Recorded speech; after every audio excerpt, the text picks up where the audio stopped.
excited to be a part of this. I have, over the years, as this has grown, one of the things I think that's been missing from what I've done for so long, which is pro football, is an ability to develop younger players, to get them ready, because it's just so hard to do that. And I've been so intrigued by how that's being done. And I really respect the way that they've done this with the UFL. And I'm excited to do that. I think we bring a lot to the table as far as giving the players the knowledge of what they need to do to get to that level and stick. But I think also, it can create a great environment for our fans. So I'm excited to be a part of this, and expecting to, work hard and have a good team and hopefully get our fans rolling. It's very similar to kind of our situation with Mike Nolan from Legacy USFL. You get a phone call from somebody you've had the opportunity to work with as a broadcaster for a number of years, and looked forward to the production meetings. You could tell about his passion of the game, the success he had, at each stop he was at.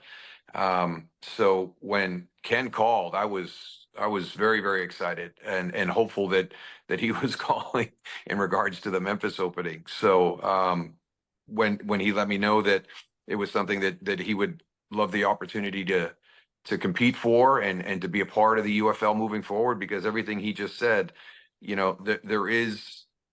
And we walk this fine line on this point all the time. We are a standalone professional football league, but we understand the developmental component that we can provide for our players, and it has gotten more in need in today's game than at any point. The reduction in time on task in the collegiate game, the reduction in time in task at the NFL level, because you're moving on to the next stage. If you don't grab somebody's attention as a new player immediately, it's the bus is not going to wait very long for you. So, our ability to have those players come into the UFL family and get them around coaches like Ken Whisenhunt, and then to know his connections throughout the football world and what that staff is going to look like. And we always talk about trying to get the best coaches who are the best teachers,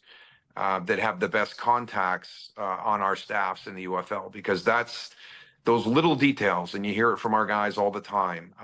There's a big push right now in the NFL, and you've seen the success from Detroit, and you've seen the success with the start that Washington has had, with staffs that have former players on their staff, and you can teach them the subtleties, the little nuances of the positions that you've acquired during your playing years. And so when you get people to be a part of your family, when they have a number of years in their background as a player, as a coach at multiple positions and multiple levels, that knowledge that he's going to be able to share with our players is something that's hard to replicate. So I look at the opportunity to have Ken Whisenhunt be a part of the UFL family, something very similar, with a Mike Nolan, who's similar in those regards. And to me, it continues to validate what everybody is doing in the UFL, all the hard work that's put in by so many people. Some people, in front of the scenes, some people behind the scenes, but this continues to validate, what we're building with the UFL. When you get somebody of the caliber of Ken Whisenhunt reaching out and asking if there's an opportunity for him with that Memphis job to interview for the head coaching position. Hi, everyone. I got two questions for you, one for Coach and then one for Daryl. So for Coach, when do you think you're going to announce your coaching staff, and what do you think your coaching staff will look like? You'll have veteran coaches? Will you have some young up-and-coming people? You know what? I think a little bit of both. I've been besieged by people wanting opportunities to come here and do this. So as with anything, you're always going to go through these guys. There's some some you don't, some you're getting off of recommendations, but we've had a lot of assistants that have worked with us that have gone on to head coaching jobs. So I think it's exciting to be in that thing again, where we're going to be able to help some guys improve and move up. And I'm excited about the process. We've got some ideas but it's a process. I think that you don't want to try to rush.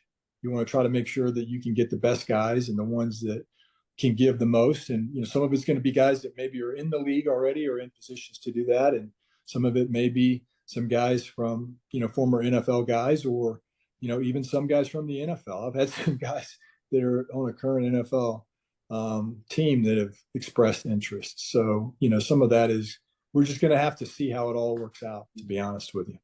Gotcha. And then for Daryl, do you want us to talk about Jim Monos and bringing him on as a GM in the UFL? Yeah. Obviously, very comfortable with the experience that Doug Whaley and Russ Brandon had with him, bringing him to Buffalo. I think the biggest thing for me was talking to Mickey Loomis, and Mickey saying, I didn't want to lose Jim, but I did not have the opportunity to elevate him on our staff. All I could do was give him a lateral move, and I didn't want to do that to him.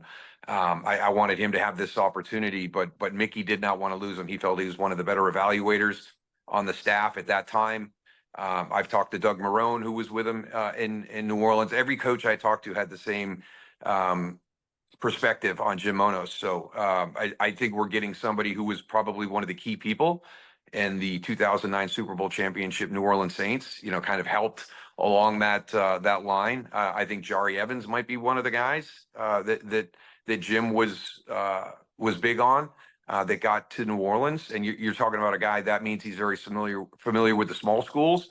Very similar to Steve Kaiser up in Michigan. I mean, Steve can go out and mine these little schools and pulls out great players. He did the same thing for the Rams in the NFL. So, I envision Jim being one of those guys, at least no stone unturned. Has great connections down into some of the smaller schools, which are important to us in the UFL.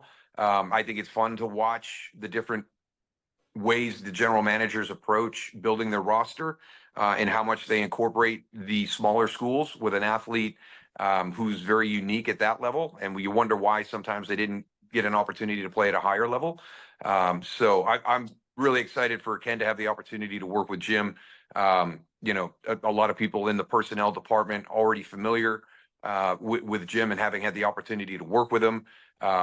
My conversation with him, along with Russ Brandon through the interview process, I was extremely impressed. So, I think that this is going to be an opportunity for Memphis to really be propped up on a really strong foundation with Ken and Jim. And one of the great things, and I know this has been a question here, to Ken, in regards to the roster, Dennis Polian has offered, anything that he can do from an assistant standpoint to help the guys get up to speed. And that shows that we bring in the right type of people to the UFL family. They love football. They want to see this venture be successful. And even when their path has ended with us and the page is turned and they're on to the next chapter in their life, they stay connected back to us. And for Dennis to offer that, to be able to help Coach get up to speed as quick as possible, to help Jim get a start on his evaluation of what the roster looks like, is going to be very, very helpful, getting this Showboats team off to a great start. What the goals are of this franchise after even just being here a couple of days. And that's from talking with Russ and Daryl. I think to hit on what he said, it's a great point that, they're much further along than they were last year. But what I would say for our fans and what we'd like to get going forward is that we're focused on being successful and winning. That's the thing that brings everybody together, and we're going to work our tails off to do that. I think that we haven't got a defensive staff right now yet, but I know offensively, the product that we're going to put out there is some of the same ones you see on Sundays now. And, we're going to try to get the players that can make that work. But I'm super excited, even because of what Daryl said about how much further along they are this year, that we can put a product on the field that will make Memphis happy. That's something that's important to me. I've said that a couple of times in this already, how important I think the relationship between the team and the fans is.